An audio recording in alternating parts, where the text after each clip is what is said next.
আল্লাহ নবী সাল্লাল্লাহু আলাইহি সাল্লাম একদিন দোয়া করলেন, আমরা নবীজির পাশে ছিলাম। নবীজি বলেন, আল্লাহুম্মা আইজ্জাল ইসলাম বি আহাব্বি হাযাইন। আল্লাহ, দুই ব্যক্তি মক্কার মধ্যে প্রভাবশালী, এই দুই ব্যক্তির মাধ্যমে তুমি মেহেরবানি করে ইসলামকে সম্মানিত করে দাও। আল্লাহ রাব্বুল আমিন নবী দোয়া করলেন, এক নম্বরে আল্লাহ বি আবি জাহলিন আও বি উমর ইবনুল খাত্তাব। আল্লাহ, হয় আবু জেহেলকে তুমি ইসলামের জন্য কবুল করো, অথবা তুমি ওমর ইবনুল খাত্তাবকে ইসলামের জন্য কবুল করো। মুফাসসিররা এখানে চমৎকার একটা কথা বলেছেন।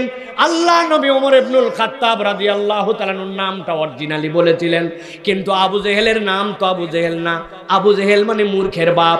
আল্লাহ এই জন্য আবু জেহেল যে মূর্খের বাপ নবী যাকে বলছে, তারে আবার ইসলামের জন্য কেমনে এই দুশমনরে কবুল করবে? আল্লাহ এই জন্য ওমর ইবনুল খাত্তাব রাদিয়াল্লাহু তাআলাকে কবুল করেছেন। আল্লাহ নবী আলাদা করে দোয়া করেছেন, আল্লাহুম্মা আইজিল ইসলাম বি ওমর ইবনুল খাত্তাব খাসাতান। আল্লাহ, ওমর ইবনুল খাত্তাবকে দিয়ে তুমি ইসলামকে সম্মানিত করো। আল্লাহ নবী জানতেন এই ওমর কত বড় দুশমনি করতেছে। মক্কায় যত ধরনের সাহস মানুষ করুক না কেন, নবীজিকে কেউ নাঙ্গা তলোয়ার নিয়ে হত্যা করে ফেলবে এত দূর পর্যন্ত সাহস কেউ করে নাই।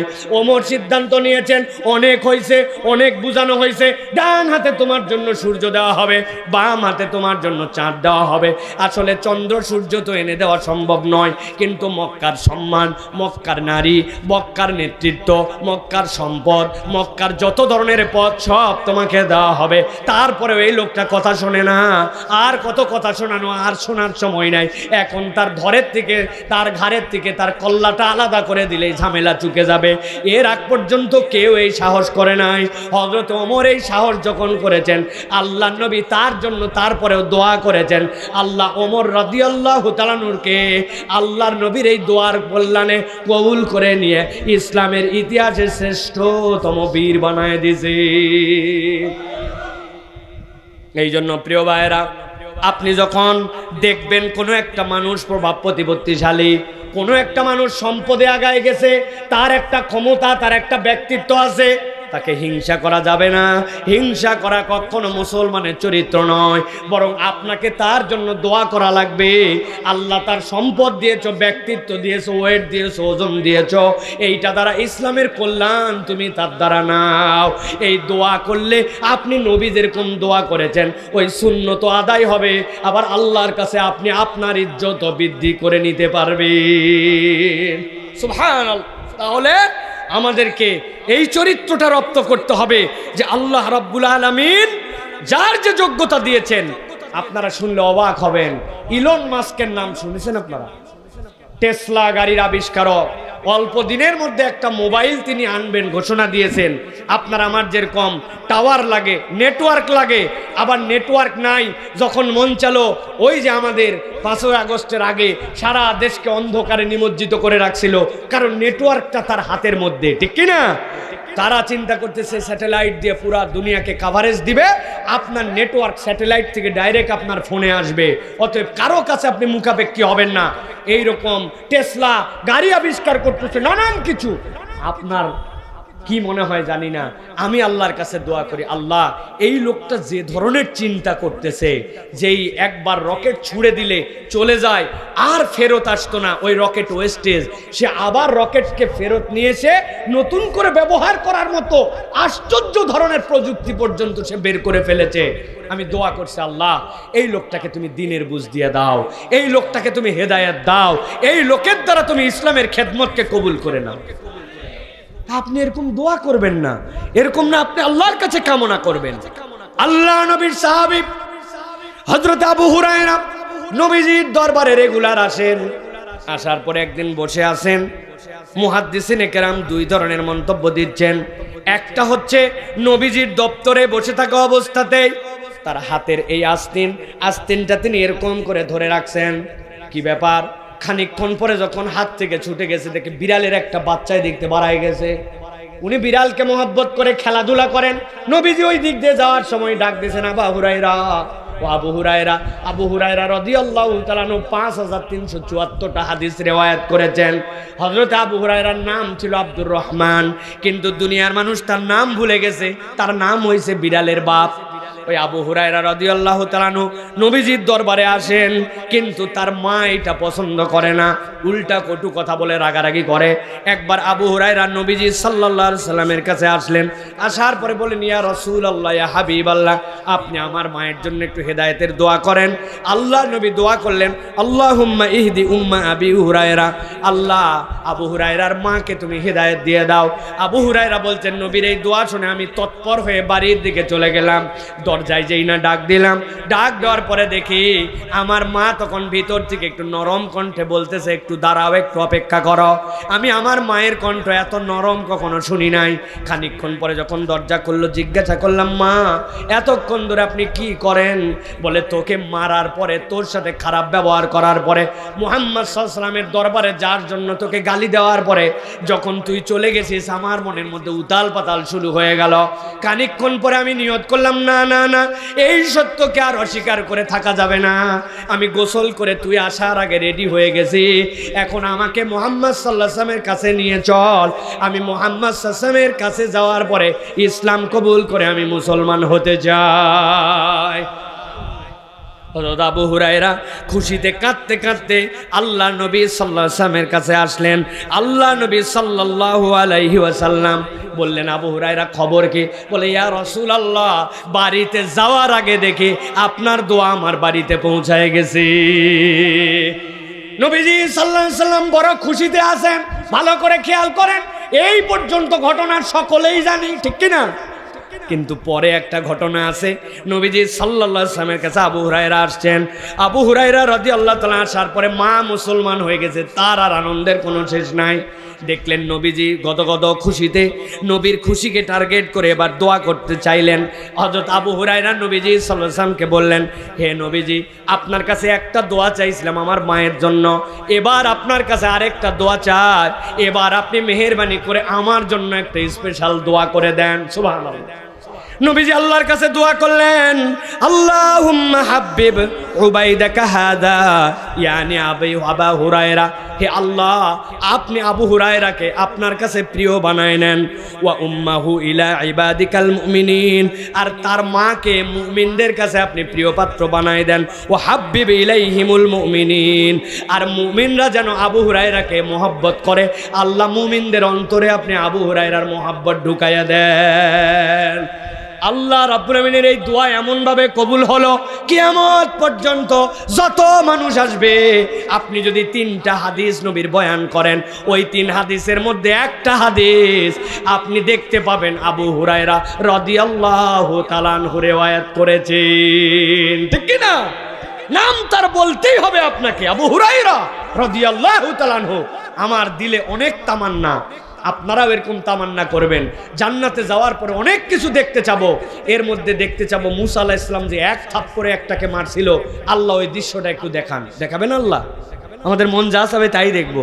আবু হুরায়রা রাদিয়াল্লাহু তাআলা এই মজলিসে নবীজি সাল্লাল্লাহু আলাইহি ওয়াসাল্লামের কাছে যেভাবে দোয়া নিয়েছিলেন, আমরা দেখতে চাবো। নবীকে দেখি নাই, কিন্তু নবীর কত ঘটনা শুনছি। আল্লাহ, আপনি আমাকে জান্নাতে ওইটা দেখাবেন, আমরা এই দৃশ্যগুলো দেখতে পাবো। অতএব প্রিয় ভাইয়েরা, আল্লাহর জন্য দোয়া করা, অপরের হেদায়েতের দোয়া করা, এবং আল্লাহ রাব্বুল আলামিনের কোনো বান্দা তিনি যদি দোয়া করেন, তাকে যদি আপনার হোসনে জন হয়, তিনি যদি গুড একটা মেজাজে থাকেন, তাহলে তার থেকে দোয়া নেওয়াও একটা সুন্নাত, ঠিক কি না? ভাই আমার জন্য দোয়া করেন, বা আপনি মিনিংলেস কথা, মানে এটা গড়পড়তা মুখস্থ কথা, হুজুর দোয়া করবেন, কি দোয়া করবেন? একটু সুন্দর করে গুছায় বুঝায় বলো যে হুজুর আমার এই জন্য, আমার জন্য একটু দোয়া করেন। আমি বললাম আপনার কাছে, ভাই আপনি আমার জন্য একটু দোয়া করেন। এবার একটা কৌশল শিখায় দেব, যদি শিখায় দেয়, যাওয়ার সময় সকলকে অন্তত পক্ষে 20টা টাকা করে দেওয়া লাগবে। রাজি? খুঁজে পাওয়া যাবে না একজনকে, খালি বলবে হুজুর একটা সেলফি, এরপর আর যোগাযোগ নাই, ঠিক কিনা? এমন জিনিস শিখাবো, বুঝেন, আমি শিখাই নাই, নবীজি শিখাইছেন। এমন যদি হয়, আমি যেই দোয়া করব, ওই দোয়া করার সাথে সাথে কবুল হবে, কেমন হয়? ভালো হয় কিনা? একটা বুদ্ধি শিখাই। নবীজি বলছেন তুমি যদি তোমার দোয়া কবুল করাতে চাও, আল্লাহ নবী বলছেন তাহলে তুমি যেইখানে আসো আর ওইখানে যেই ব্যক্তি নাই, অনুপস্থিত, তোমার অনুপস্থিত ভাইয়ের জন্য তুমি দোয়া করো। যেই না তুমি তোমার অনুপস্থিত ভাইয়ের জন্য দোয়া করবা, আল্লাহর সাথে সাথে একটা ফেরেশতা তোমার পাশে দাঁড় করায় দেন। তুমি ওই ভাইয়ের জন্য যা যা দোয়া করো, তুমি তো তোমার জন্য করছো না, কিন্তু ওই ফেরেশতা তাই তাই দোয়া তোমার জন্য আল্লাহর কাছে করে। আর ওই ফেরেশতাটা আমিন আমিন বলতে থাকে। যার আমিনের সাথে ফেরেশতার আমিন যুক্ত হয়, ওই আমিন আল্লাহর কাছ থেকে ফেরত আসে না। সুবহানাল্লাহ। খালি নিজের জন্য চাই, আল্লাহ আমার বাড়ি দাও, আমার গাড়ি দাও, আমাকে দাও, যারা আছে উপস্থিত তাদেরকে দাও। না না না, আল্লাহ কোরআনে বলতেছেন নবীর চরিত্র কি ছিল জানো নাকি? রব্বানা ইগফির লানা ওয়া লিইখওয়ানিনাল্লাযীনা সাবাকুনা বিল ঈমান ওয়া লা তাজআল ফি কুলুবিনা গিল্লাল লিল্লাযীনা আমানু রব্বানা ইন্নাকা রাউফুর রহিম। আয় আল্লাহ, কবে কবরে চলে গেছে জানি না, কবে হাসরের ময়দান হবে জানি না, তবে আমার আগে যত ইমানদার চলে গেছে আমি সকলের জন্য দোয়া করলাম, আল্লাহ মেহেরবানি করে সব ইমানদারদেরকে তুমি মাফ করে দাও। আর কোন ইমানদারের ব্যাপারে আমার অন্তরের মধ্যে খারাপ ধারণা রেখো না। সুবহানাল্লাহ। অতএব প্রিয় ভাইরা, আজকের থেকে অপরের জন্য দোয়া, হেদায়েতের কামনা, এটা নবীর চরিত্র। আমরা করতে পারবো কিনা? পারবো কিনা? কিন্তু এখানে একটা কথা আছে, বলে দিব। আমাদের দোয়া কতটুকু, দোয়ার ডিউরেশন কতটুকু দেখাবো। ইমাম সাহেব নামাজ পড়তেছে, আপনি নামাজে হাজির হয়েছেন, দেখেন আপনার সারাদিনে, আজকের দিন বলতেছি, ফজর থেকে এশা পর্যন্ত আমাদের নামাজ শেষ, ঠিক কিনা? আমরা দোয়া কেমনে করছি? ইমাম সাহেব আসসালামু আলাইকুম ওয়া রাহমাতুল্লাহ, আসসালামু আলাইকুম ওয়া রাহমাতুল্লাহ। ইমাম সাহেব হাত তুলছে, আল্লাহ কি, ঠিক কিনা? আবার আমি ব্যক্তিগত নামাজ 2 রাকাত পড়ছি, আসসালামু আলাইকুম ওয়া রাহমাতুল্লাহ, আসসালামু আলাইকুম ওয়া রাহমাতুল্লাহ। এরপরে মনে করছি হাত তুলে মুখে না মারলে তো নামাজ হলো কি হলো না, এজন্য হাত তোলা, কিছুই বলে নাই। ওই যে বাচ্চারা হাসে দিছে, কারণ ওর মনের মধ্যে পবিত্রতা আছে, সরল মন, এই জন্য হাসছে ওই, ঠিক কিনা? আপনি কখন দোয়া করছেন আল্লাহর কাছে? 10 মিনিট ধরে আল্লাহর কাছে দোয়া করছেন, রব্বুল আলামিন আমার বাচ্চাটাকে তুমি হেদায়েতের উপর অটল অবিচল রাখো।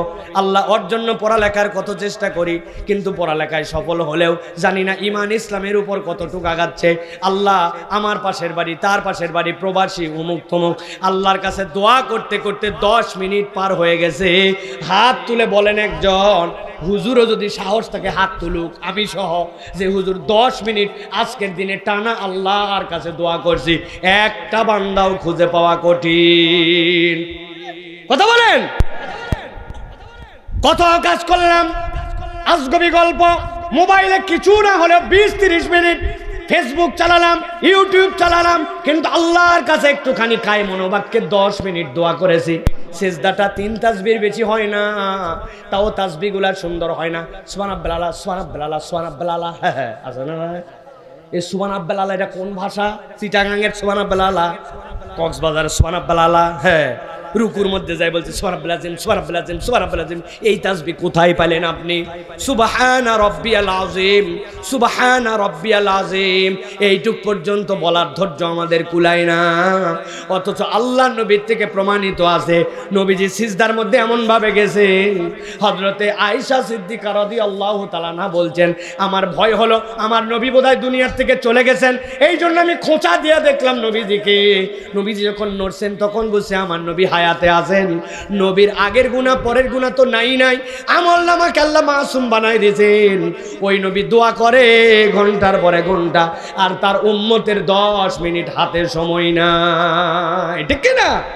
তাহলে দেখা হলো হুজুরের সাথে, হুজুর একটু দোয়া করেন, হুজুর বাহাবারে কি একটা রেডিমেড কথা, দোয়া করেন হুজুর, বাহ, হুজুর কন্ট্রাক্টরই নিছে না, আপনার জন্য হুজুর কন্ট্রাক্টরই নিছে। এই জন্য প্রিয় ভাইয়েরা, আজকের থেকে চিন্তা করে করে আমরা দোয়া করব, রাজি আছেন ইনশাআল্লাহ? তাহলে গুণ বলবো কয়টা? ভুলে গেছেন কয়টা? একটা শেষ, এটা মনে রাখেন। তাহলে 2 নম্বরে, আল্লাহ নবী সাল্লাল্লাহু আলাইহি সাল্লাম যদি কোনো ব্যক্তি গুনাহগার হতো, আল্লাহ নবী সাল্লাল্লাহু আলাইহি সাল্লাম ওই গুনাহগারের সাথেও তার কদর্যতা যেটা সে প্রকাশ করেছে তার সাথেও নবী করিম সাল্লাল্লাহু আলাইহি সাল্লাম নম্র আচরণ করতেন। একজন লোক যেরকমই হোক অন্তত ভদ্র মানুষ, তার দ্বারা কোনো খারাপ কিছু প্রকাশ পায় নাই, তার সাথে নম্র আচরণ করা সহজ। কিন্তু একজন এসে আপনার কাছে এমন কথা বলতেছে যেই কথা শুনলে আপনার তেলে বেগুনে জ্বলে যাওয়ার কথা, তাহলে ওই মানুষের জন্য আপনি কেমনে আল্লাহর কাছে তারপরেও নম্র দোয়া করবেন? নবীজি সাল্লাল্লাহু আলাইহি ওয়াসাল্লাম এটা দেখাইছেন। গভীর মনোযোগ দেন, আমার দিকে খেয়াল করেন। আবু উমামা বলছেন নবী করিম সাল্লাল্লাহু আলাইহি ওয়াসাল্লামের কাছে আসলেন যুবক আসার পরে বলতেছেন, ইয়া রাসূলুল্লাহ, ইয়া হাবিবাল্লাহ, আপনার কাছে আমি আসছি। কেন আসছো, ব্যাপার কি? বলে, ইয়া রাসূলুল্লাহ, এমনি এমনি আসি নাই, বিরাট একটা কাজের জন্য আসছি। কি কাজ? বলে, ইয়া রাসূলুল্লাহ, আমাকে আপনি জিনা করার অনুমতি দেন। পাশের লোকজন বলছে, এই পাগল, মাথা ঠিক আছে নাকি? নবীজির কাছে আসছি জেনার অনুমতি? গাধা কোথাকার, আন্দাজি নবীজির কাছে জেনার অনুমতি নিতে আসে কিনা। নবীজি খেয়াল করে দেখছেন আবু উমামাকে আশপাশের লোকজন সাটাসাটি করতেছে, নবীর থেকে দূরে সরানোর চেষ্টা করতেছে, বুঝাচ্ছে যে এরকম কিছু বলেই নাই। নবীজি বললেন, এই যুবককে আমার পাশে আসতে দাও। সাহাবায়ে কেরামের আর কোনো মন্তব্য নাই, চিন্তা করছে যা এবার দেখ কেমনে বানায়, ঠিক কিনা? যাথা কথার অনুমতি চাইছে। নবীজি যুবককে ডাকলেন, ডাকার পরে বলেন, আমার সাথে বসো। সাহাবায়ে কেরাম দেখলেন নবীজির গায়ের সাথে গা লাগায় ওই যুবককে জিজ্ঞে বসালেন। কোন যুবক? যেই যুবক আল্লাহর নবীর কাছে এসে বলছে আমি জিনা করব, অনুমতি দেন, মানে নিজের স্ত্রীর বাহিরে অন্যের সাথে সম্পর্ক করতে চায়। নবীজি তার পাশে বসায় বললেন, ও যুবক, তুমি আমার কাছে যে অনুমতি নিতে আসছো ওই অনুমতি পরে, তবে আমি তোমার কাছে 4টা প্রশ্ন করব, এই 4টা প্রশ্নের একটু উত্তর দিবি বাপ। জি ইয়া রাসূলুল্লাহ, দিব না কেন? আপনি বলেন, আপনি বললে আপনার উত্তর আমি দিব। নবীজি বললেন, শোনো, কোনো একটা লোক তোমার মায়ের সাথে যদি জিনা করার অনুমতি চায়, তুমি কি দিবা? বলছে, কি বলেন ইয়া রাসূলুল্লাহ, আমার মায়ের সাথে জিনা মানে মাথায় খারাপ, আমি বেঁচে থাকতে সম্ভব নাকি? ওকে ফাইন, এবার তোমার কাছে বলে, তোমার বোনের সাথে কেউ যদি এসে জিনার অনুমতি চায়, জোর করে নয়, অনুমতি নিয়েই জিনা করতে চাই, দিবা কিনা? ইয়া রাসূলুল্লাহ, আমি তাহলে কেমন ভাই যে আমার বোনের সাথে কেউ জিনা করতে যাবে আবার অনুমতি নিয়ে, গায়ে রক্ত থাকতে? ওকে ওকে ঠিক আছে, তোমার সাথে তোমার মাকে তো দিবেই না জানি, বোন কেউ দিবে না, কিন্তু তোমার বাপের দিকে আত্মীয় হচ্ছে তোমার ফুপু, তোমার বাপের বোন, তাকে যদি জিনা করতে অনুমতি চাই, দিবা? ইয়া রাসূলুল্লাহ, আমার বংশের মর্যাদা আছে না, আমার বাপের থেকেই তোমার বংশ, ফুপুর সাথে অসম্ভব। ওকে, তাহলে তোমার মাও করতে দিবে না, ফুপুও করতে দিবে না, কিন্তু তোমার খালার সাথে কেউ যদি জিনা করতে চাই, তুমি দিবা না? ইয়া রাসূলুল্লাহ, খেয়াল করে দেখেন আল্লাহর নবী কোন দিক দিয়ে বের লাগাইছেন। মা, বোন, মায়ের দিক থেকে আত্মীয়, বাপের দিক থেকে আত্মীয়, 4 দিকের সম্পর্ক, এর বাইরে আর কোনো সম্পর্ক নাই। নবীজি সাল্লাল্লাহু আলাইহি সাল্লাম বললেন, ও যুবক, তুমি যে আমার কাছে জিনার অনুমতি নিতে আসছো, তুমি যার সাথে জিনা করবে, আমি যার সাথে অনুমতি দিব, সে কারো না কারো মা, অথবা কারো না কারো বোন, অথবা কারো না কারো খালা, অথবা কারো না কারো ফুপু। এখন বলো, তোমাকে আমি কি অনুমতি দিলেই উত্তম নাকি না দিলে? বলি, ইয়া রাসূলুল্লাহ, বুঝে ফেলছি, আমাকে আপনি যে আদর করে বুঝাইছেন, আমি ওয়াদা করলাম কখনো আমি আর জেনার আশপাশে তো দূরের কথা, অনুমতি নেওয়া নিয়েও কল্পনা করব না। নবীজি সাল্লাল্লাহু আলাইহি ওয়াসাল্লাম তার জন্য দোয়া করলেন, আল্লাহুম্মা গফির যামবা ওয়া তাহির কলবা ওয়া হাসিন ফারজা। আল্লাহ, আমার সাহাবী বুঝে নাই, সে আমার কাছে আসছে, কথাটা বলে ফেলছে, আল্লাহ তুমি তার গুনাহ খাতা মাফ করে দাও, তো তাহির কলবা, তার অন্তরটাকে তুমি পবিত্র বানায় দাও, ওয়া হাসিন ফারজা, আর তার চরিত্রকে রব্বুল আলামিন তুমি নিষ্কলুষ বানায় দাও। ওই সাহাবী বলতেছেন, আল্লাহ নবীর এই দোয়া আর এই স্নেহ আর এই ভালোবাসা, আল্লাহ আমার অন্তরে ঈমানকে এমন মজা আকারে ঢুকায় দিলেন, দুনিয়াতে আর থাকতে কোনোদিন গুনাহ করার আগ্রহ আমার জীবনে আসে না। কি বুঝলেন এখান থেকে? কেউ একজন এসে বলছে, এই আজকে নামাজ পড়ছিস? বলে, জি ভাই নামাজ পড়ছি। কয় ওয়াক্ত? বলে, 4 ওয়াক্ত। কোনটা বার? ফজর। কয়, তো শুরুই বার, তাহলে বাকি নামাজ দে, তোর কি হবে? আছে না ভাই? আপনি এখান থেকে কি শিখলেন? আপনি উল্টাটা তাকে বলবেন, আহারে দিনে 5 ওয়াক্ত নামাজ ফরজ, তুই তো বেটা 4 ওয়াক্ত পরে আগায় গেছিস, খালি 1 ওয়াক্ত বাদ আছে, ওইটা পড়লে তো তোর জন্য দারুণ হবে, তাহলে ওইটাও বলা আর আগেরটাও বলা। নবীর তরিকা হচ্ছে পরেরটা অনুযায়ী বলা।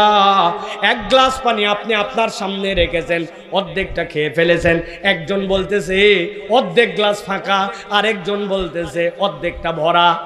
দুইটার মধ্যে কোনো কিছু পার্থক্য আছে ভাই? অর্ধেকটা ফাঁকা মানে তাও ফাঁকা, আরেকজন বলছে অর্ধেকটা ভরা। দুইটাতেই গ্লাস অর্ধেকটা ফাঁকা আছে, কিন্তু আপনার বলার ধরন কোনটা এইটা আপনার বিবেচনায় নিতে হবে, ঠিক কি না? এই জন্য নবীজি সাল্লাল্লাহু আলাইহি সাল্লাম তার কাছে যদি কেউ অন্যরকম কিছু বলতো তারপরেও তিনি আদর করে তাকে বুঝাই দিতেন। এই জন্য প্রত্যেকটা দাঈল আল্লাহ, প্রত্যেকটা মানুষ তরুণদের সাথে যখন মিশবো, তরুণদের সাথে যখন কথা বলবো, কারো ভুল যখন ধরায় দিব তখন হিসাব কিতাব করে আদর করে তাদের ভুলগুলা ধরাতে হবে। এইভাবে যদি ধরায় আল্লাহ রাব্বুল আমিন ওই বান্দার জন্য হেদায়েত দিবেন, আর নবীর তরিকায় আমল করার জন্য আল্লাহ রাব্বুল আমিন সুন্নত আমলের সওয়াব আপনার আমার আমলনামায় দিয়ে দিবেন।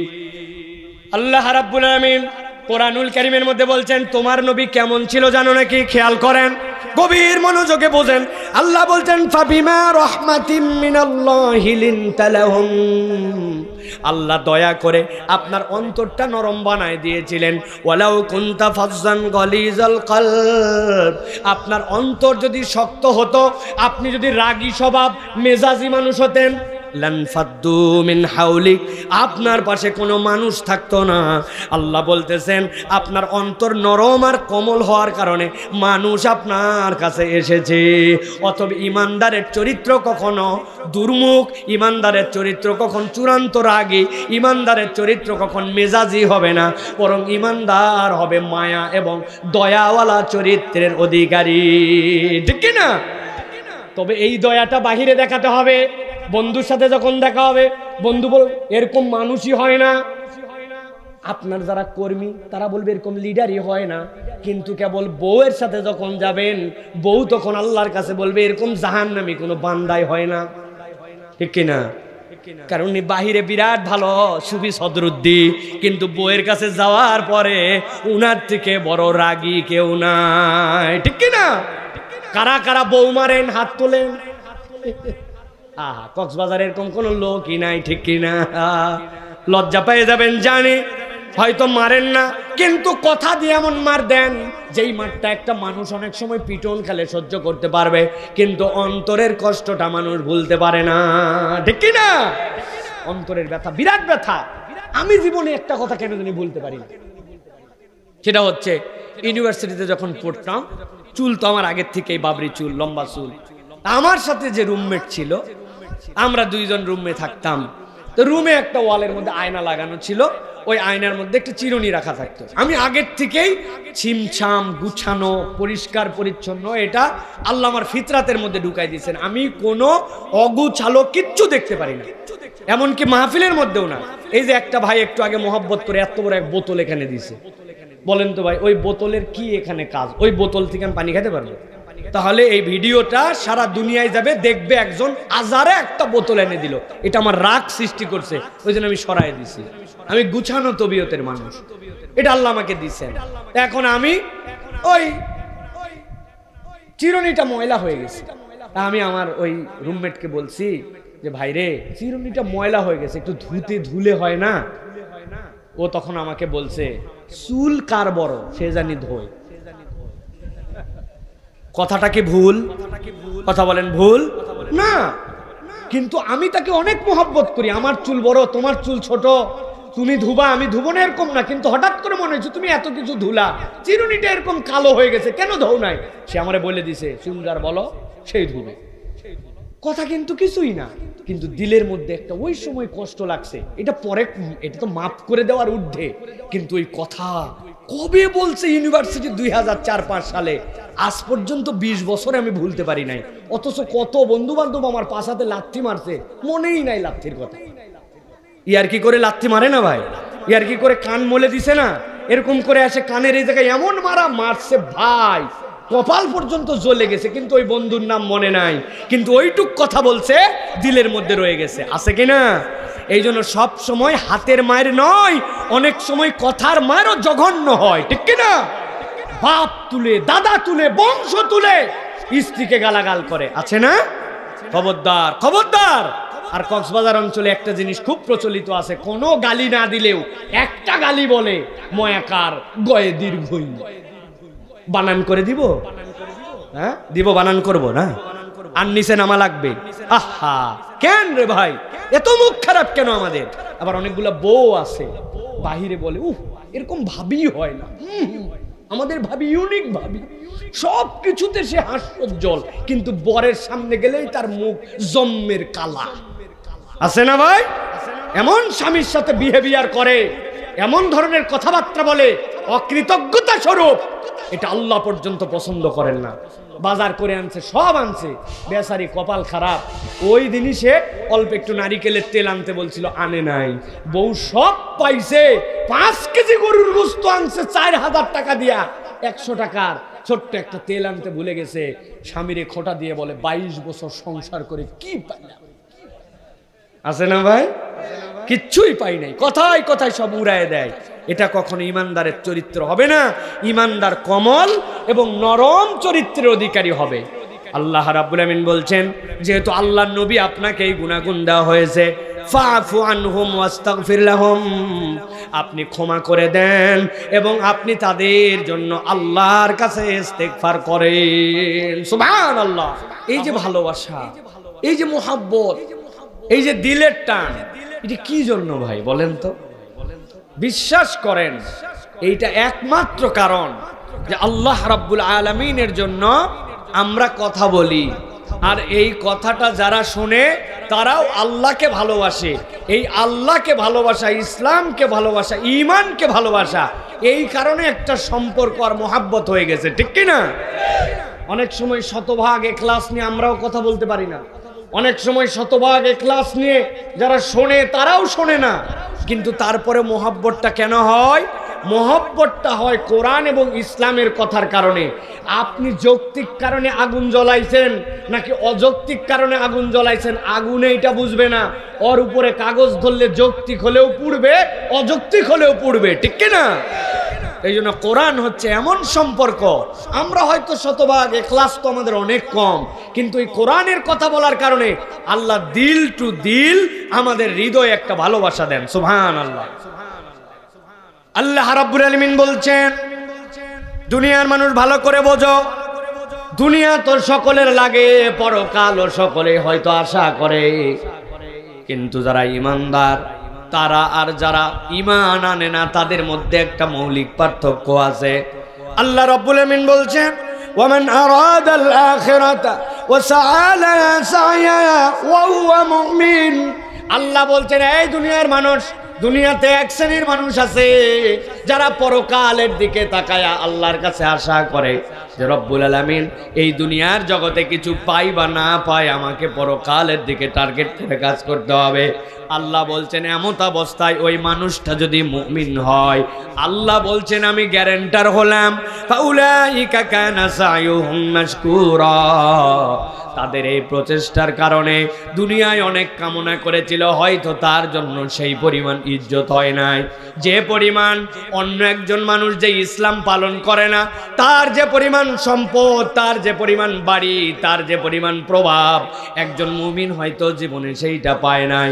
কিন্তু আল্লাহ বলছেন, আমি রব গ্যারান্টার হলাম যে পরকালের দিকে তাকায়া কাজ করবে, আমি রব্বুল আমিন তার এই প্রচেষ্টার অবশ্যই কৃতজ্ঞতা আদায় করব।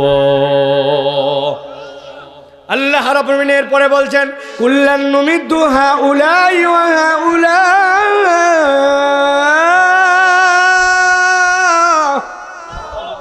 এই দুনিয়ার মানুষ এরাও চেষ্টা করে, ওরাও চেষ্টা করে দুনিয়ার বুকে।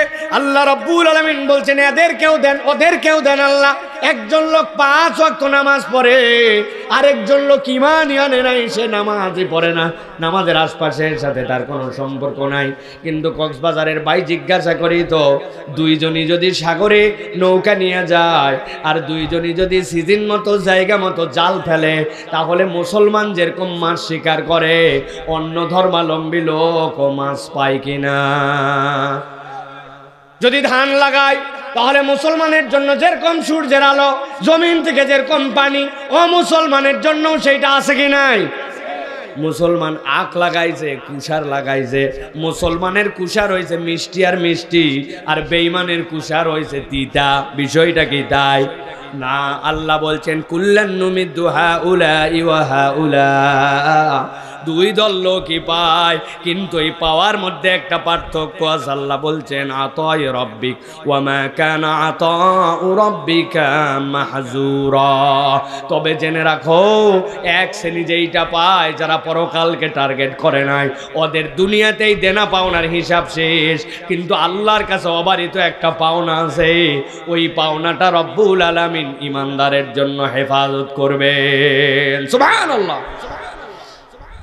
অতএব দুনিয়াতে অনেক সময় আমরা অনেক কিছু না পেতে পারি, মনের মধ্যে অনেক ব্যথা আসতে পারে, বেদনা আসতে পারে, কিন্তু রব্বুল আমিন বলছেন আমার বান্দা যারা কোরআনের পক্ষে থাকবে, দ্বীনের পক্ষে থাকবে, রব্বুল আলামিন এই মানুষগুলাকে হাসরের দিনে তার পাওনাটা পুরাপুরি বুঝাইয়া দিবেন।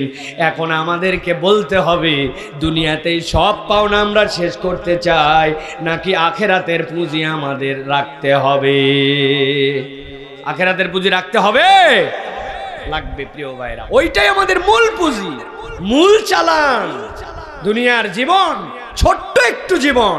নবী করিম সাল্লাল্লাহু আলাইহি ওয়াসাল্লাম বলছেন যে এই দুনিয়াতে থাকো একটা মুসাফিরের মতো। এখন কোন লোক আপনার যাবে ঢাকায়, হঠাৎ করে 4 সিজনে ব্রেক হয়েছে, এখন 4 সিজনের ওই পাশে চিন্তা করছে যে ওই জায়গাতেই সে থেকে ওই জায়গায় ঘরবাড়ি করে সেই জায়গায় রেস্ট করে তার জন্য একটা বিল্ডিং বানায়, ওই জায়গায় যেহেতু ব্রেক হয়, ব্রেকের জায়গায় আমি একটা বিল্ডিং রাখলে আমার সুবিধা।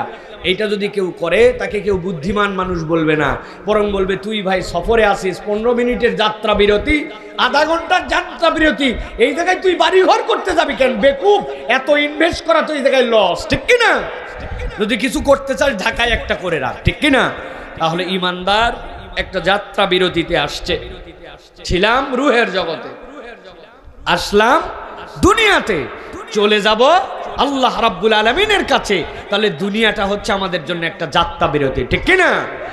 আল্লাহ বলছেন এই যাত্রা বিরতির জীবনে কেউ যদি নবী আকরাম সাল্লাল্লাহু আলাইহি ওয়াসাল্লাম যে দাওয়াত নিয়ে আসছেন, যেই বার্তা নিয়ে আসছেন, যেই কোরআন নিয়ে আসছেন, ওইটা যদি না শোনে, তাহলে তার পরিণতিটা কি হবে?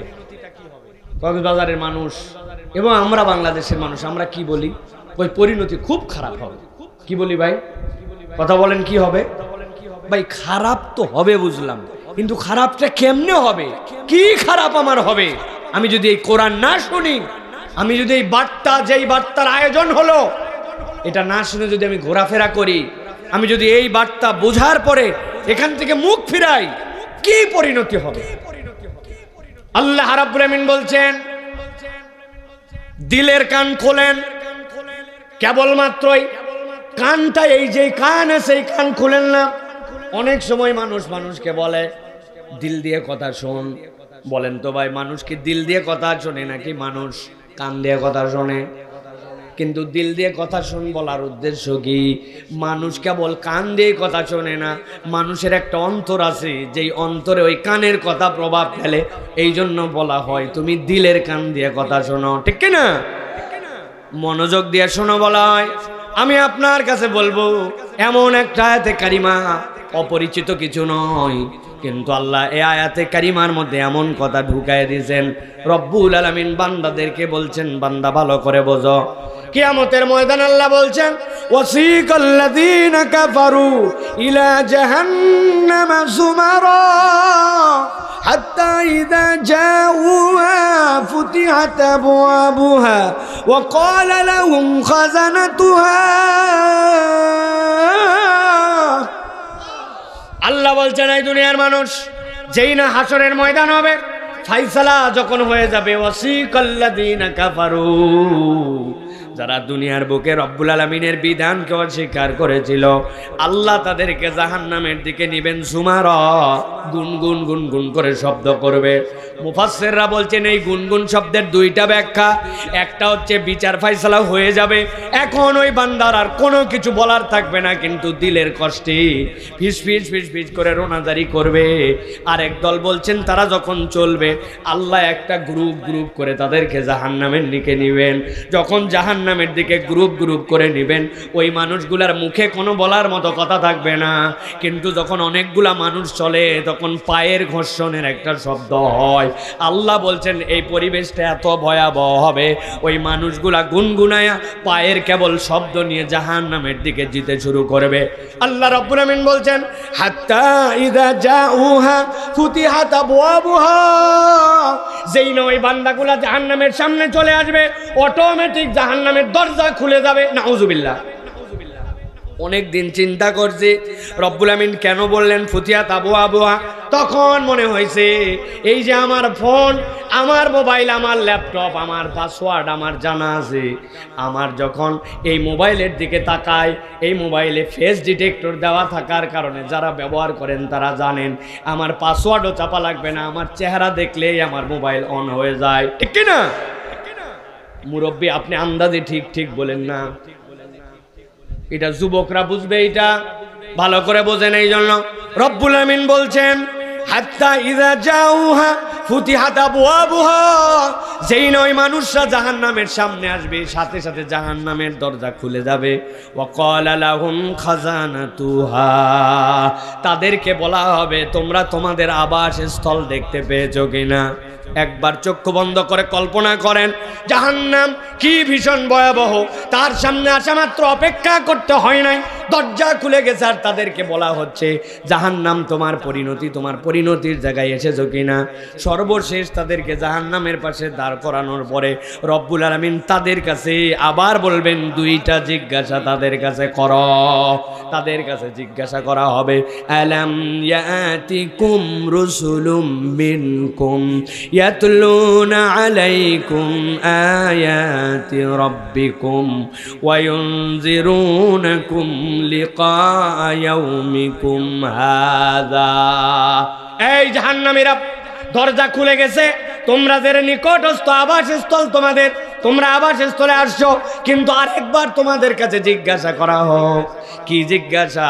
তোমরা যে আজকে জাহান্নামে যাচ্ছ, তোমাদের কাছে কি দুনিয়াতে কোনো রসুল আসে নাই? নবী এসে কি মুখ দেখাইছো তো তোমাদেরকে? না না, মুখ দেখানোর জন্য পয়গম্বর আসে নাই। রসুল আসার পরে ইয়াতলুনা আলাইকুম আয়াতি রাব্বিকুম, আল্লাহর আয়াত কি তোমাদের কাছে তেলাওয়াত করা হয় নাই? সাথে সাথে বলা হবে ইনজিরুনাকুম লিকা ইয়াউমিকুম হাযা, আজকের দিনে যে কি ভয়াবহ হতে পারে, এই ভয়টা কি পয়গম্বররা, পয়গম্বরের উত্তরসূরিরা তোমাদেরকে দেখায় নাই? ওই মানুষগুলা আর কোনো অস্বীকার করতে পারবে না। জাহান্নামের দরজা খোলা, জাহান্নামের পাশে দাঁড়ানো ওই মানুষগুলা যেই না এই কথা বলা হবে, সাথে সাথে তারা বলবে ক্বালু বালা ওয়ালাকিন হাক্কাত কালিমাতুল আযাবি আলাল কাফিরিন। আল্লাহ বুঝাচ্ছেন ওই মানুষগুলা শেষবারও বলবে হ্যাঁ হ্যাঁ আমাদের কাছে পয়গম্বর এসেছিল, আমাদের কাছে পয়গম্বরের প্রতিনিধিরা বারবার কোরআনের কথা বলেছিল, আল্লাহর আযাব সত্য। আল্লাহ বলছেন এই হ্যাঁ বলার দ্বারা তাদেরকে আর নিষ্কৃতি দেওয়া হবে না। রব্বুল আমিন বলছেন এইটা কাফেরদের জন্য পরিণতির জায়গা। সাথে সাথে তাদেরকে বলা হবে কিলা দুখুলু আবওয়াবা জাহান্নামা খালিদিনা ফিহা ফাবিইসা মাসওয়াল মুতাকাব্বিরিন। আল্লাহ রাব্বুল আমিন বলছেন সাথে সাথে বলা হবে যাও এখন জাহান্নামের মধ্যে ঢুকে যাও। রব্বুল আমিন বলছেন এই যে জাহান্নামের মধ্যে এরা ঢুকে গেল, আল্লাহ বলছেন এই জাহান্নাম তো আল্লাহর ওই বান্দাদের জায়গা যারা দুনিয়ার বুকে মুতাকাব্বির, তথা আল্লাহ বলছেন অহংকারীদের জন্য পরিণতির জায়গায় হচ্ছে জাহান্নাম।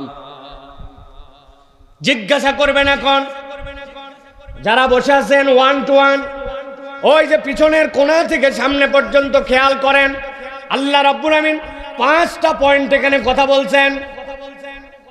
এক নম্বর, জাহান্নামের দিকে তারা যাবে, জাহান্নামে যাওয়া মাত্র দরজা খুলে যাবে, দরজা খোলার পরে ফেলার আগে জিজ্ঞাসা করা হবে তোমাদের কাছে পয়গম্বর এসেছিল কিনা, পয়গম্বর এসে তোমাদের কাছে আজকের দিবস এবং আল্লাহর আয়াত সম্পর্কে পড়াইছিল কিনা। এরপরে রব্বুল আমিন বলছেন তারা যখন হ্যাঁ বলবে তখন বলা হবে এই জাহান্নামটা হচ্ছে আজকের দিবসে যারা মুতাকাব্বির তথা অহংকারী তাদের জন্য আবাসস্থল। এখন জিজ্ঞাসা হচ্ছে আল্লাহ বললেন অহংকারীদের আবাসস্থল, তাহলে অহংকারী কারা জানার দরকার আছে কিনা ভাই? আছে কিনা? অহংকার মানে যে খুব ভাব দেখায় চলে, বিরাট মোশান, এটা অহংকারের একটা পার্ট, কিন্তু মূল অহংকার আল্লাহ এখানে যেইটা বলছেন মূলত সেই অহংকার নয়। আরবিতে আল কিবির মানে বড়ত্ব, আর মুফাসসিররা বলছেন আল্লাহ এখানে যে অহংকারের কথা বুঝিয়েছেন সেইটা হচ্ছে সত্যকে দম্ভ ভরে প্রত্যাখ্যান করা এবং মানুষকে তুচ্ছ জ্ঞান করা। এই দুই রোগ আছে যার, তার জায়গা হচ্ছে জাহান্নাম। সত্যকে তুচ্ছ করে, সত্যকে দম্ভ ভরে প্রত্যাখ্যান করা। মুখস্থ করেন, আমার ওয়াজ মুখস্থ করার সাবজেক্ট। এখানে আজগবি আমি গজলও জানি না, আজগবি কিচ্ছা কাহিনীও আমার জানা নাই। এটা জ্বালা বলেন, এটা ভালো কি মন্দ এটা আমি বলতে যাব না, এত বড় ফুটানি আমার নাই, তবে এইগুলো আমি জানি না ভাই। এই জন্য যা বলতেছি এইটুকু অন্ততপক্ষে বাড়িতে যেন যায়। তাহলে আল্লাহ বলছেন ফাবিইসা মাসওয়াল মুতাকাব্বিরিন, এইটা হচ্ছে সূরা জুমার 39 নম্বর সূরার 71 নম্বর আয়াত থেকে আল্লাহ বলেছেন। আল্লাহ বলছেন জাহান্নাম হচ্ছে মুতাকাব্বিরদের জায়গা। অহংকারী কাকে বলে? অহংকারী হচ্ছে সত্যকে দম্ভ ভরে প্রত্যাখ্যান করে যে। সত্য কোনটা? কোন সত্যকে আল্লাহ রাব্বুল আমিন সত্য বলে উপস্থাপন করেছেন? আপনাকে বুঝতে হবে আপনার দিন যেইটা আল্লাহ রাব্বুল আমিন বলছেন জাআল হক ওয়া যাহাকাল বাতিল। আল্লাহ বলছেন তোমার কাছে সত্য এসেছে, ওই সত্য মানে হচ্ছে আপনার জন্য কোরআন, ওই সত্য মানে ইসলাম, ওই সত্য মানে আল্লাহ আল্লাহর রসুলের বিধান। এখন আল্লাহ আল্লাহর রসুলের বিধানকে জানার পরেও যারা দম্ভ ভরে যারা প্রত্যাখ্যান করে, আল্লাহ বলছেন তাদের জায়গা জাহান্নাম। নাউজুবিল্লাহ বলেন। হুজুর আমাদের এই রোগ নাই, আমরা দম্ভ ভরে আল্লাহর কোনো কথা প্রত্যাখ্যান করি না, ঠিক কিনা? ঠিক বুঝে বলেন ঠিক কিনা? ছোটবেলার থেকে মাসলা জানি আল্লাহর একজন পয়গম্বর মুহাম্মদ সাল্লাল্লাহু আলাইহি সাল্লাম, মুহাম্মদ সাল্লাল্লাহু আলাইহি সাল্লামের একজন এখন পর্যন্ত সাহাবী কখনো বালেগ হওয়ার পরে তার ইচ্ছা মতো দাড়ি উঠছে, আর দাড়িটাকে কোনোদিন কাটেন নাই, ছাঁটেন নাই, ছোট করেন নাই, গোঁপটাকে ছোট করেছেন, এইটা জানে নাকি? কিন্তু সেলুনের দোকানগুলার 50% কামাই হচ্ছে দাড়ি শেভ করে। কি হলো? ঠিক জোরে বললেন না যে? আপনি জানেন সালাত আপনার জন্য ফরজ, আপনি জানেন নামাজ না পড়লে আপনার পরিণতি কি হবে, রব্বুল আমিন এইটা আপনার প্রতি ফরজ করছেন, এইটা জানে না কারা? হাত তোলেন, 200 টাকা দিব। হাত তোলেন। জানি সবাই, কিন্তু নামাজ কালাম ঠিক মতো আদায় করি না, ঠিক কিনা? তাহলে আপনি জানার পরেও চিন্তা করছেন রাগ তো ভাই, নামাজ পড়লেও ইমান ঠিক আছে, না পড়লেও ইমান ঠিক আছে, আছে না ভাই? বাপরে বাপ কত গরম, উনার ইমানের গরম সাহাবীদের থেকে উপরে। সাহাবাই কেরাম জিহাদের ময়দানে দাঁড়াইছেন, নবীজি 2 রাকাত সালাত আদায় করার পরে সরে আসছেন, পিছনের বাহিনী আবার আসছেন, রুকু সিজদা পর্যন্ত সংক্ষিপ্ত করে দিয়েছেন। জিহাদের কঠিন ময়দানে নামাজ বাদ দেয় নাই, আর উনি বিছনাতে শুয়ে শুয়ে টিভি দেখার নাম করে নামাজ পড়ে না। এই রকম লোক কক্সবাজারে না। আল্লাহ রাব্বুল আমিন এই জন্য বলছেন কিলা উদখুলু আবওয়াবা জাহান্নামা খালিদিনা ফিহা ফাবিইসা মাসওয়াল মুতাকাব্বিরিন। আল্লাহ বলছেন বলা হবে জাহান্নামে ঢোকো। আর আজকে তোমার জাহান্নামে যাওয়ার কারণ হচ্ছে তুমি আজকে সত্যকে দম্ভ ভরে অস্বীকার করছো। ছোট থেকে ছোট যদি বড় পর্যন্ত যাওয়া হয়, এই দম্বরে অস্বীকার করার লেভেলটা আস্তে আস্তে বাড়তে বাড়তে ভয়াবহ জায়গায়। অনেক মানুষ আছে নামাজের ইসলাম পছন্দ করে, রোজার ইসলাম পছন্দ করে, ও হজের ইসলাম পর্যন্ত পছন্দ করে, কিন্তু যদি বলা হয় আল্লাহর দেওয়া বিধানে, আল্লাহর দেওয়া সংবিধানে, আল্লাহর দেওয়া প্যানাল কোডে দুনিয়াটা চলুক, রাষ্ট্রটা চলুক, সাথে সাথে তারা বলবে ওইটা মান্দাত কামলের বিধান, আমাদের সংবিধানই যথেষ্ট, আমাদের আইনই যথেষ্ট। আর এই কথা জোর দিয়ে বললে আপনাকে আমাকে উমুক তুমুক দলের ট্যাগ লাগাইয়া দেয়, ঠিক কি না? এই মানুষরাও মুসলমান দাবি করে, ইমানদার দাবি করে, ওরাও দান খয়রাত করে, ওরাও নামাজ পড়ে, কিন্তু আল্লাহর আইনকে তারা সমর্থন করে না, আছে কি না? পরিণতি বড় ভয়াবহ। দুনিয়ার বুকে মানুষ দুই শ্রেণীর, এক শ্রেণীর মানুষ বোঝে না। আমার এক বন্ধু ছিল, নাম তার রবিউল। আল্লাহ এমন মেধা দিয়েছিলেন, গণিত যেইগুলা গণিত, গণিত তো বুঝতো না, কিন্তু গণিত পর্যন্ত মুখস্থ করে ফেলতে পারতো। আরেকটা বন্ধু ছিল আমার মোস্তফা নাম, মাত্র 11 মাসে হাফেজ হয়েছে, কিন্তু হাফেজ হওয়ার কারণে ক্লাসের গ্যাপ হয়ে গেছে, এক ক্লাসের মধ্যে থেকে আরেক ক্লাসে লাফ দিয়ে ড্রপ করে গেছে। ইংরেজি ভালো পারতো না, কিন্তু ইংরেজির অক্ষরের বানান যা আছে সেই অনুযায়ী মুখস্থ করে ফেলতো। FUTURE কি হয় ওই ফিউচার জানতো না, ওই ফুটুরি ফুটুরি পড়তো, কিন্তু আর মুখস্থ কোনো ভুল নাই। এইসা মেধা। আমি এইটা বলার জন্য, বোঝানোর জন্য বলছি, দুনিয়ায় আল্লাহর বিধান 100% সবাই সবার মেধার মধ্যে নিতে পারবে না, কিন্তু আমি যেহেতু আল্লাহর বিধানকে স্বীকার করেছি, অতএব এইটা নিয়ে কথা বলার কোনো আমার অবকাশ নাই। আমার বুঝে ধরলেও আল্লাহর বিধান ঠিক, বুঝে না ধরলেও আল্লাহর বিধান ঠিক। এইটা মেনে নিলে আমি হব আল্লাহর কাছে মুসলমান, আর না মানলে আল্লাহর কাছে আমি মুতাকাব্বির, ঠিক কি না? অতএব প্রিয় ভাইরা, আজকে ভূমিকায় দীর্ঘ কথা বললাম আপনাদের কাছে। এই কথা বলার উদ্দেশ্য কি? আমি নিয়ত করেছি এখন প্রত্যেক মাহফিলে কম বেশি এই কথা বলবো, কেননা আমরা ওয়াজ কম শুনলাম না। আমার এই ছোট্ট বয়সে ওয়াজ আমি নিজেই কম করলাম না। আরে ইউটিউব খুঁজলেই তো এখন আমার 6, 7, 800 আলাদা লেকচার পাওয়া যায়, তাহলে কত কথা বলছি। কিন্তু আমরা দেখতেছি আমাদের মৌলিক জায়গায় পরিবর্তন হচ্ছে না।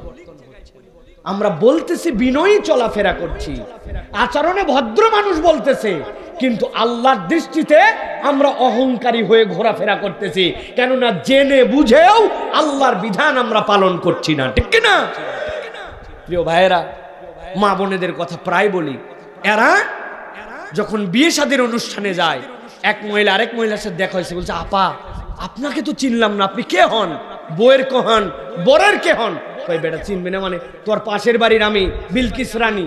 বলছি হায় হায়, সারা জীবন তো আপনারা বোরখা পরে দেখছি, কিন্তু আজকে বিয়ের অনুষ্ঠানে আপনার সাজগোজ আর বোরখা ছাড়া দেখে চিনতে পারি নাই। আপনাদের এলাকায় এরকম মহিলা আছে কিনা? পিকনিকে যখন যায় তখন বোরখা ছাড়া, বিয়ে বাড়িতে যখন যায় বোরখা ছাড়া, ঈদের দিন বোরখা ছাড়া, আর যখন মন চায় তখন আবার বোরখা, আবার একটা আলাদা ড্রেস, মাঝে মাঝে বোরখাও পরে, ঠিক না ভাই? মাহফিলে আসলে বোরখা পরে, আর মাহফিলের বাইরে অমুক তুমুক জায়গায় বেড়াতে গেলে বিয়ে করে। এত দামি জামা কাপড় ঈদের মধ্যে কিনছে, এটা আবার বোরখা পরে যদি ঢাকা থাকে তাহলে লাভ কি হলো?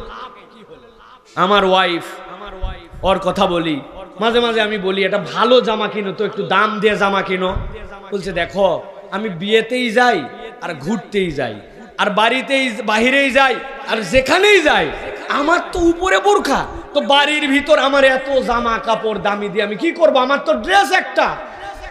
তারপরেও বলি মানুষের শখ আহ্লাদ আছে না, তুমি বোরকাই পরে যাও, কিন্তু তারপরেও তো তুমি অন্তত একটা ড্রেস নিতে পারো। এটা একটা মেন্টালিটি।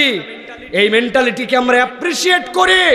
সে জানে যে জামা কাপড়ই পরো, ওইটা যার সামনে দেখানো যাবে ওই পর্যন্ত, কিন্তু আমি বাহিরে বের হলে, গায়রে মুহররমের সামনে গেলে আমাকে পর্দা করে যেতে হবে। এটাই আমার আল্লাহর বিধান, এটাই আমার মেয়েদের হওয়ার কথা, ঠিক কি না?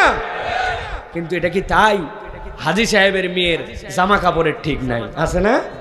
আহা, 60 বছরের মেয়ে আসছে, কি সুন্দর বোরকা পরে, হাত মোজা পা মোজা, আর 18-19 বছরে একটা হাতে করে ধরে নিয়ে আইছে, ওর জামা কাপড়ের ঠিক নাই, 2 পিস 3 পিস থেকে 2 পিস এখন 1 পিস,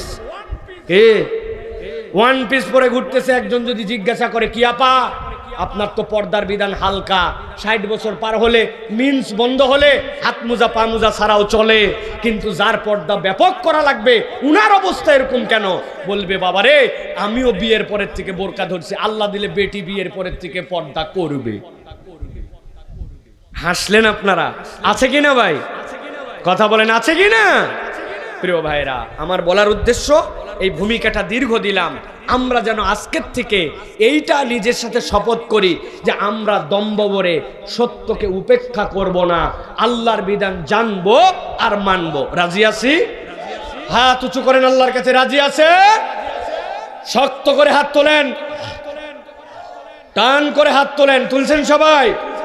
এবার একটু ব্যায়াম করে নিব আমরা, পেছন দিকে একটু টান দেন, ডানে বামে একটু নড়াচড়া দেন। দেখেন এবার ডানে বামে তাকায়া কারা কারা হাত সোজা করে তুলতে পারে নাই, চেহারাগুলো দেখেন। হাত শক্ত করে সোজা করে তুলতে হবে। এই বেটা 2 হাত তোলো মিয়া, তোমার বাম হাতে কি সমস্যা? হাত সোজা করো। ঘুমাই গেছে, হাত সোজা করো। এরা হচ্ছে আমাদের মাহফিলের বরকত, ঠিক কিনা ভাই? মাসুম মাসুম বাচ্চা এগুলো সব সামনে এসে বসে মাঠ ভরাই ফেলছে, হাত শক্ত করে। ও শাটালা ভাই, ওই যে কি কক্সবাজারের লোক তো ফাঁকিবাজ না? কি সুন্দর হাত দিয়ে সবার হাত তোলা দেখতেছে উনি। হাত শক্ত করে তোলেন, টান করে তুলছেন সবাই। এবার গলাটা একটু পরিষ্কার করেন। হয় নাই, ভালো করে গলা পরিষ্কার দিছেন। এবার হাত শক্ত করে তোলেন, ডানে বামে নড়াচড়া দেন, পিছন দিকে একটু টানা দেন, পিছন দিকে। হ্যাঁ, শক্ত শক্ত, সোজা সোজা করছেন। এবার বুক বরাবর নেন, এই বরাবর নিছেন। এবার আকাশ বাতাস মুখরিত করে এই কক্সবাজারের সমুদ্র সৈকতের পাশে আল্লাহর বান্দারা যেরকম অনবরত ওই সমুদ্রের ঢেউ একটার পরে একটা আশ্রয় পড়তেছে, আমরা আল্লাহর কৃতজ্ঞ। সেই সমুদ্রের ঢেউয়ের মতো আল্লাহর কাছে আমরা হুঙ্কার দিয়ে একটা তাকবীর দিয়ে জানান দিতে চাই, কক্সবাজারের মানুষের ইমানের জোর কমে নাই। পারবেন ইনশাআল্লাহ? সব জায়গায় বলি আমি, একদল লোক আছে, আপনি যতই তাকবীর জোরে দেওয়ান পরে পামপট্টি দিয়ে কোনো কাজ হবে না। আপনি বলবেন লিল্লাহে তাকবীর, উনি বলবে আল্লাহু আকবার। আছে না ভাই? মানে আপনি যত পাম দেন উনার কাজ হবে না। উনি নিয়ত করে আসছে, বাবা আমি জোরে বলবো না, বউ মানা করছে। আছে না ভাই? রাজার দরবারে নাকি এক বিচার গেছে, যাওয়ার পরে রাজা বলছে কারা কারা বউয়ের কথা শোনো। এর মধ্যে সবাই চুপ করে গেছে, বলছে বুঝছি বেশিরভাগই কথা শোনো, তবে যে কথা শোনো না বউয়ের তারা আলাদা দিকে যাও। সবাই গেছে একদিক, খালি একজন লোক আলাদা। বলছে আমার রাজ্যে যদি বাপের বেটা থাকে তাহলে একটাই আছে। তো জিজ্ঞাসা করছে আচ্ছা তুমি যে আলাদা হলে কি মনে করে? বলছে রাজামশাই মন খারাপ করেন না, আমার বউ বাড়ির থেকে বলছে সবাই যেদিকে যাবে তুমি ওই দিক যাবে না। তাহলে উনি কি জন্য আলাদা হয়েছে বুঝছেন? তাহলে সে কি বইয়ের কথা শোনে না? শোনে না। তো এখন প্রিয় ভাইয়েরা, আমরা যদি বইয়ের কথা শুনে কথা না বলি তাহলে ভিন্ন কথা। আর যারা আল্লাহর কথা শুনে একটু তাকবীর দিতে চাই তারা হাত দুটা বুক বরাবর রেডি করেন। রেডি? এত জোরে এইরকম শব্দে জীবনে কখনো তাকবীর দেই নাই। এরকম একটা তাকবীর দিতে যারা রাজি আছেন তারা বলেন আল্লাহুম্মা আমিন। এবার যারা দিতে রাজি নাই তারা বলেন আল্লাহুম্মা আমিন। আগেই চিনে নিবেন, বলেন আল্লাহুম্মা আমিন। কেউ আছে? কেউ নাই। তাহলে রেডি তো সবাই? দেখে এটা তাকবীর দেন, লিল্লাহে তাকবীর, লিল্লাহে তাকবীর। আল কোরআনের আলো, আল হাদিসের আলো, তোমার নেতা আমার নেতা, তোমার নেতা আমার নেতা, আলেম ওলামা যেখানে, লিল্লাহে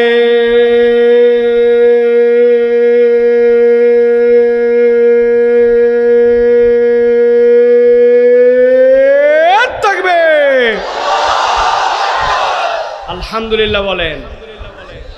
যারা মন করেছিল যে বিশাল প্যান্ডেলে লোকজন বোধহয় হয়েছে কি হয় নাই, আইসে যেন দেখে লোক ভিতরে রাখার মতো জায়গা নাই, ঠিক কি না? আপনি কি মনে করছেন এলাকায় কয়টাই মানুষ? না, সকলের নসিবে আল্লাহ মাহফিল দেয় না, ঠিক কি না? আরেক শ্রেণী আছে অতি পণ্ডিত, ওরা বলে হুজুর দূরে দূরে মাইক দিচ্ছেন, দূর থেকে শুনলে সমস্যা কোথায়, ঠিক না ভাই? আমি বলি এই যে মোবাইল, এই মোবাইলে দুইভাবে ইন্টারনেট ব্যবহার করা যায়। কয়ভাবে? একটা হচ্ছে সেলফ ডাটা আর একটা হচ্ছে ওয়াইফাই ডাটা, ঠিক কি না? আবার ওই মুরব্বী হো বলতেছে, উনার বাটন মোবাইলের ওয়াইফাই কি জিনিস? যাই হোক প্রিয় ভাইয়েরা, তাহলে একটা হচ্ছে সেলফ ডাটা আর একটা কি ডাটা? ওয়াইফাই। এখন আপনার বাড়িতে রাউটার আছে, আপনার মোবাইলে ওয়াইফাইয়ের পাসওয়ার্ডও আছে, আপনি এইখান থেকে চলে গেছেন কক্সবাজার বিচে যে একটু দেখি বিচটা ঘুরে আসি, আপনার ওয়াইফাই কাজ করবে তো? কেন? আপনার নিজের টাকার ওয়াইফাই, আপনার নিজের পাসওয়ার্ড, নিজের মোবাইল কাজ করবি না মানে জোর করে করাবো নাকি? না, কেন করবে না? ওয়াইফাইয়ের একটা রেঞ্জ আছে, ঠিক কিনা? আপনি মোবাইলে ওয়াজ শুনতে পারেন, বাড়ি থেকে শুনতে পারেন, কিন্তু এইটা হচ্ছে আল্লাহ রাব্বুল আলামিনের ওয়াইফাই, রহমতের ওয়াইফাই রেঞ্জ। যারা এই প্যান্ডেলের নিচে আসে, আল্লাহ তাদের কথা শোনার সাথে সাথে গুনাহ খাতাও মাফ করে দেন, ঠিক কিনা? সকলের নসিবে হয়। অনেক পণ্ডিত আছে এখনো পাপড় খায়, জম্মের খাওয়া খায়, ঠিক না ভাই? আল্লাহ রাব্বুল আমিন আমাদেরকে কবুল করবেন, আল্লাহুম্মা আমিন। আমি দীর্ঘ করে ফেলছি, আজকের ভূমিকা ইচ্ছা করে দীর্ঘ করছে, এখন থেকে দীর্ঘই হবে। যেখানেই কথা বলি নিয়ত করছি আগে আমি আল বান্ধে তারপরে কথা বলি। আল বান্দা বুঝেন? জমিতে আল বান্ধেন না? এখন আল যদি বাঁধা না থাকে পানি আটকাবে বাবা? এরকম একটুখানি ঢাল একজন দিছে, ওর মধ্যে পানি শেষ, পিছন দিয়ে আল কাটা, সকাল থেকে সন্ধ্যা পর্যন্ত যাইয়া দেখবে মেশিন পুড়ে যাওয়ার জোগাড়, কিন্তু পানি বাঁধে নাই, ঠিক কিনা? আবার অনেক সিটিং বাজ আছে, জমির সাথে যার আল দেওয়া ওই পারে পানি দিচ্ছে দেখে উনি নিচ দিয়ে কোদাল মেরে আলের জায়গায় রেখে দিছে, হালকা পানির চাপে আল ভেঙে গেছে, ধরছে, এই আল কাটলি কেন? বলতেছে বললেই হবে নাকি, ধসে গেছে। কিন্তু টেকনিক্যালি আগেই আইলের কাম সারছে, আছে কিনা ভাই? তা আমি একটু আইল দিলাম যে আমরা কেউ মুতাকাব্বির হব না, আল্লাহ রাব্বুল আলামিনের বিধানের কাছে সমর্পিত চরিত্রের হব, তাহলে ওয়াজ আমাদের সাথে থাকবে ইনশাআল্লাহ। আজকে আমরা আর দীর্ঘ নয়, সংক্ষিপ্ত সময়ে আজকে অনন্য একটা আলোচনা আমরা শুনবো। সেটা হচ্ছে নবী করিম সাল্লাল্লাহু আলাইহি ওয়াসাল্লামের জীবন থেকে আমরা 5টা এমন দীক্ষার কথা আলোচনা করব, যেই চরিত্রটা আমাদের পয়গম্বরের কাছে ছিল, এবং আমাদের পয়গম্বর এই চরিত্র থাকার কারণে সকল পয়গম্বরের থেকে অনন্য, খাতামুন নবিয়্যিন, ইমামুল মুরসালিন, আল্লাহ তার থেকে শ্রেষ্ঠ কোন সৃষ্টি আল্লাহ করেন নাই। সুবহানাল্লাহ বলেন। তাহলে গুণ তো নবীর অনেক, কিন্তু আজকে শুনবো কয়টা? হয় নাই। সকলে হাত রেডি করেন নিচে, এরকম নিচে নিচে হাত রেডি। যেই বলবো কয়টা, মুরব্বীরা আমার শ্রোতা না, আমার শ্রোতা ইয়াং যারা, আমার বয়সী যারা, পারবেন না ইনশাআল্লাহ? আপনারা জোরে জোরে শব্দ করে মুরব্বীরা যেন লাফ দিয়ে উঠে এইরকম করে ঝাঁকি দিয়ে কথা বলবেন। রাজি আছেন ইনশাআল্লাহ? ঠিক আছে, তাহলে আমরা নবীজির গুণাগুণ শুনবো। কয়টা? হাত ওঠে নাই, নামান আবার সবাই একসাথে তুলবেন। কয়টা? আরেকবার লাস্ট চান্স, কয়টা? আলহামদুলিল্লাহ, মাহফিল জমে গেছে এবার, ঠিক কিনা ভাই? ইনশাআল্লাহ চলেন তাহলে আমরা নবী করিম সাল্লাল্লাহু আলাইহি সাল্লামের জীবন থেকে আমরা নবী করিম সাল্লাল্লাহু আলাইহি সাল্লামের বিভিন্ন গুণাগুণ যেগুলো আল্লাহ রাব্বুল আমিন দিয়েছিলেন সেইগুলো আলোচনা করব ইনশাআল্লাহ। বিতাড়িত শয়তান থেকে আশ্রয় প্রার্থনা করে একটা মুখ বন্ধ থাকবে না, সকলের সমস্বরে একসাথে পড়েন আউযু বিল্লাহি শাইতানির রাজিম বিসমিল্লাহির রাহমানির রহিম ফাবিমা রাহমাতিম মিনাল্লাহি লিনতা লাহুম ওয়ালাউ কুনতা ফাযযান গালিযাল কলবি লানফাদ্দু মিন হাওলিক ফা'ফু আনহুম ওয়াস্তাগফির লাহুম। আল্লাহ রাব্বুল আলামিন নবীজি সাল্লাল্লাহু আলাইহি সাল্লামকে অনন্য করে এই দুনিয়াতে প্রেরণ করেছেন।